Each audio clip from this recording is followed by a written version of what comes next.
again, everybody, in my English 1 classes. So good to be back with you again here on YouTube Live, doing the whole YouTube thing. So today is the last day I'm going to be out. I will be back in person tomorrow in the flesh with my mask on.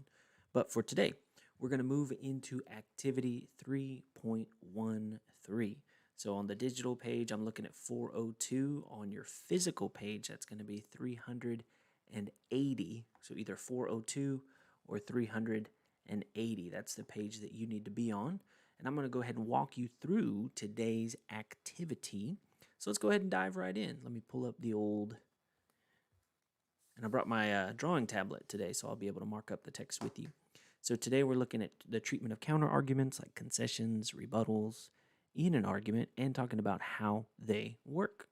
So we're looking at rhetorical devices, and here's a new one today, logical fallacies. This is one that we haven't talked about yet, and this is just going to be, if you want to remember it like this, faulty logic. Logical fallacies, just a fancy way of saying faulty logic. So, one common byproduct of using rhetorical devices to compel or persuade an audience is the accidental or the intentional creation of a logical fallacy. So over here, we've got our vocabulary box, so we can talk about it real quick. A fallacy is a false or misleading statement. A logical fallacy is a statement that's false because it's based on an error in reasoning. Logical fallacies are commonly introduced because they make good sound bites and can appeal to the audience's pathos before they have time to think about the faulty reasoning. So, when reading or listening to arguments, it is vitally important to be aware of logical fallacies and their effects to avoid being convinced by evidence that's based on faulty logic. So with a partner, I want you guys to read and discuss the Fallacies 101 graphic organizer using examples and your knowledge of word parts to determine the meanings of foreign words. So think about this. Ad hominem means genetic fallacy. And I remember this because you are coming at a homie. Ad hominem. So instead of addressing the argument, you are instead attacking the person. That's how I remember ad hominem. You're attacking the person instead. Straw man, you're going to need to look these up, find the definitions for them. So straw man is when you are painting a picture of your opponent's argument that is not actually the argument. It's like you're making a caricature, almost like a doll, a straw man of their argument. So an appeal to pity, when you are trying to get someone so much in their feels that they are just going to believe you no matter what. Scare tactics. Now, there's a lot of different scare tactics. We have talked about anytime that you mention the future, anytime that you mention children or health. Scare tactics for sure. Everybody talking about COVID is trying to use scare tactics one way or the other. They say either we're all going to die, or if they're on the other extreme end of the spectrum, they'll say the government's going to control us all. Now, slippery slope, this one's a little tricky because it starts with some logic, but then it moves to a lack of logic. Slippery slope can be something like, well, one day it's a mask, and then pretty soon they're going to put microchips in us all.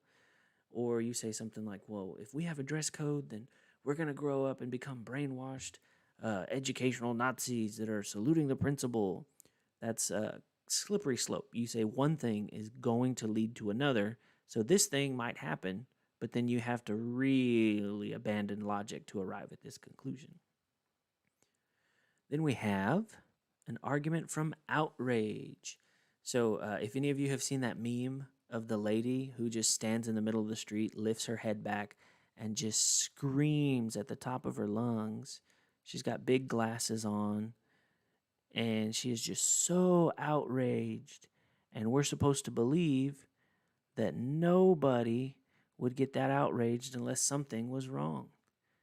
So it's a meme. I think she's wearing like a high-vis green jacket or something, and she's just... So argument from outrage. Then we have red herring. Now, a red herring is literally a fish. herring. But a red herring in argument is actually a distraction from what's really going on. A red herring is a distraction from what's really going on. I remember this because if you've ever watched A Pup Named Scooby-Doo, when the whole mystery machine gang was small, little Fred would always say, "I know who it is, red herring," and he would blame the ginger bully in the series, the cartoon show. And red herring literally was a red herring. He had nothing to do with, the mystery or the monster, but Fred wanted to blame him just because, I don't know, because he was ginger, I guess. And that was a red herring. So who knows? Scooby-Doo was actually teaching you logical fallacies. That's fun. Hasty generalization is when you get a little bit of evidence and then you come to a big conclusion. Post hoc ergo propter hoc means, well, this happened after that, so this must have been caused by that. Like you say, well, the sun rises after the rooster crows, so the rooster crowing makes the sun rise.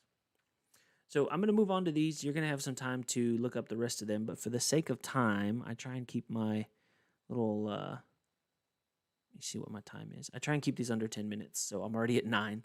So what you're going to do is, in the notes section, you're going to mark where the claims and the counter arguments are located. We talked about claims last week and this week, so you should be easily able to find those. And then you're going to read through why college isn't and shouldn't have to be for everyone. Now, this is one side of the coin.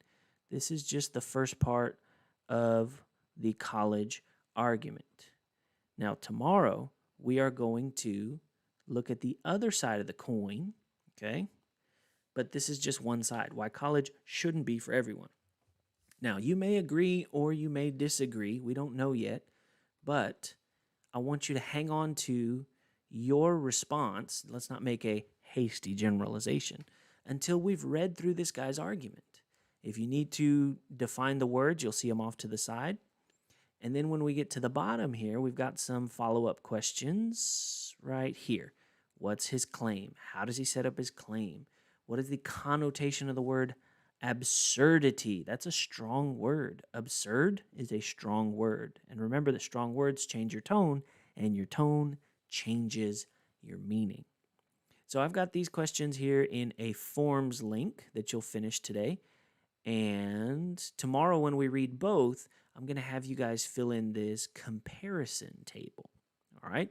So continue reading, continue to analyze this argument, and make sure that we don't allow ourselves to be tricked by logical fallacies.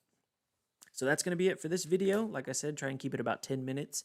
And that is what YouTube says I am at right now. So I'm going to go ahead and let you guys go. I will be back with you tomorrow in class. So I'm looking forward to it. I'm learning a lot in this conference. And I miss you guys. And I'm going to be checking your homework. So you better get this done.